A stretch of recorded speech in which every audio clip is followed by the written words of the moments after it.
সম্মানিত মৎস্য উদ্যোক্তা ও মৎস্যচাষী ভাই বন্ধুগণ, আসসালামু আলাইকুম। আশা করি সকলে ভালো আছেন। আপনাদের সকলকে জানাই আন্তরিক শুভেচ্ছা ও অভিনন্দন। তো মৎস্যচাষী ভাইরা, আজকে আমরা আলোচনা করব আয়ের মাছ সম্পর্কে। আয়ের মাছ চাষে কী লাভ এবং কিভাবে চাষ করলে বেশি লাভবান হওয়া যায়। এবং আয়ের মাছ আপনারা জানেন যে এটি একটি রাক্ষসী প্রজাতির মাছ এবং এটি কালের বিবর্তনে আগের মতো নদী নালা খাল বিলে তেমনভাবে পাওয়া যায় না, যার কারণে আমরা পদ্মা নদী থেকে আয়ের মাছ সংগ্রহ করে কৃত্রিমভাবে আমাদের এই পোনা উৎপাদন করে আমাদের নার্সারি এবং হ্যাচারিতে এই মাছ চাষ করি এবং আমরা এই মাছগুলো সারা বাংলাদেশে যে কোনো জেলায় বিক্রি করে থাকি। এবং এই আয়ের মাছ যদি আপনি ভালোভাবে চাষ করে থাকেন বা করতে পারেন, তাহলে আপনি বছরে ভালো একটা মুনাফা পাবেন। এবং আয়ের মাছ সম্পর্কে আপনার আগে চাষের নিয়মাবলী জানতে হবে।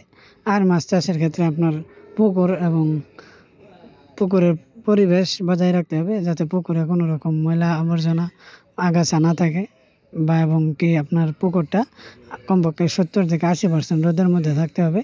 এক্ষেত্রে আপনার পুকুর পরিষ্কার ক্ষেত্রে শতক প্রতি 1 কেজি চুন, পটাশিয়াম, ইউরিয়াম এবং লাল সার সব দিয়ে মাটির নিচে যে জীবাণু আছে এগুলো ধ্বংস করতে হবে।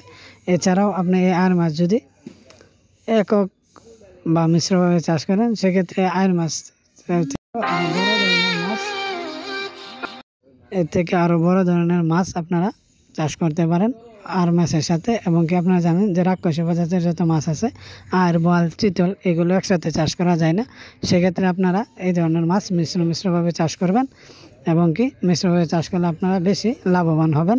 তো মৎস্যচাষী ভাইয়েরা, আপনাদেরকে আরও একটি কথা বলে রাখি, আমরা আমাদের খাদিজা মৎস্য নার্সারি থেকে সারা বাংলাদেশে যে কোনো ধরনের মাছের পোনা বিক্রি করে থাকি। 100% 100ভাবে আপনারা মাছ হাতে পাবেন।